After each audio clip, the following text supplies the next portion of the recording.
Mrs. Kyndley's Christmas. It was nearly Christmas. Annie and Clarabelle were packed full of people and parcels.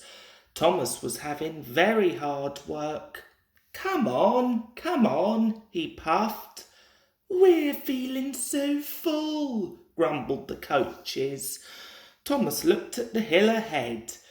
Can I do it? Can I do it? He puffed anxiously.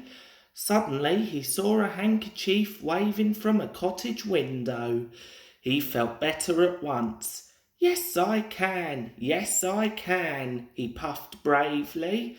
He pulled his hardest and was soon through the tunnel and resting in the station. That was Mrs. Kyndley who waved to you, Thomas, his driver told him. She has to stay in bed all day. Poor lady, said Thomas. I am sorry for her. Engines have heavy loads at Christmas time, but Thomas and Toby didn't mind the hard work when they saw Mrs. Kyndley waving. But then it began to rain. It rained for days and days. Thomas did not like it, nor did his driver. Off we go, Thomas, he would say. Pull hard and get home, quickly. Mrs. Kyndley won't wave today. But whether she waved or not, they always whistled when they passed the little lonely cottage. Its white walls stood out against the dark background of the hills. Hello, exclaimed Thomas's fireman one day. Look at that. The driver came across the cab. Something's wrong there, he said. Hanging, flapping, and bedraggled from the window of the cottage was something that looked like a large red flag. Mrs. Kyndley needs help, I expect, said the driver, and put on the brakes. Thomas gently stopped. The guard came squelching through the rain up to Thomas's cab, and the driver pointed to the flag. See if a doctor's on the train and ask him to go to the cottage. Then walk back to the station and tell them we've stopped. The fireman went to see if the line was clear in front.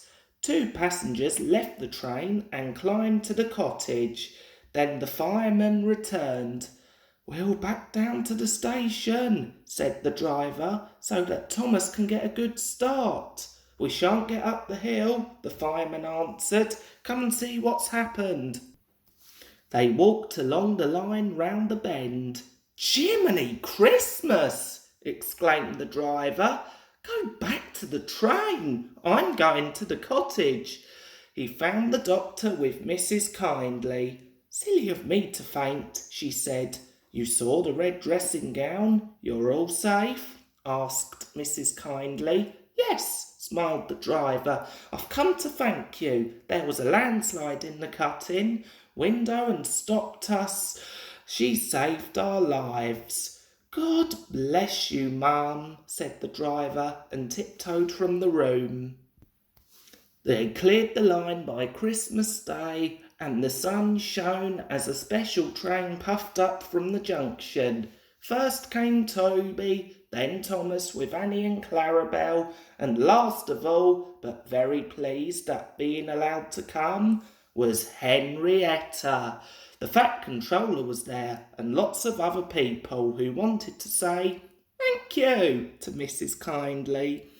Peep, peep, peep, Happy Christmas, whistled the engines as they reached the place.